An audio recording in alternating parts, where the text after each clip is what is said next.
ထင်ထားတဲ့ဖြစ်တဲ့ကြောင့်ဘဝတစ်ပါးကိုကူးပြောင်းသွားခဲ့ရတဲ့ညောင်လေးပင်မျိုးကဆရာမနဲ့ကိုတန်းကျောင်းသား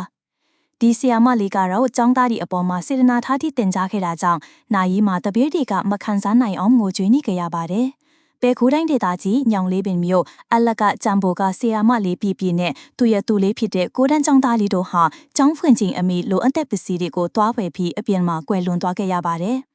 ညောင်လေးပင်ကငှက်ပြောတော့ကိတ်နားမှာဆရာမလေးတို့စီလာတဲ့ဆိုင်ကယ်နဲ့တစ်ဖက်ကကားတို့ထီးတွေ့မိကြပြီးနှစ်ယောက်လုံးဘဝကူပြောင်းသွားခဲ့ရတာပါ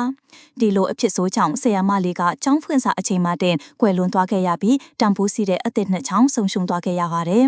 ဆရာမလေးနဲ့သူ့လေးရဲ့နာရဲကိုတော့ကျောင်းသူကျောင်းသားတွေကဝမ်းနဲ့ငိုကြွေးသည့်လိုက်ပို့ပေးကြပါတယ်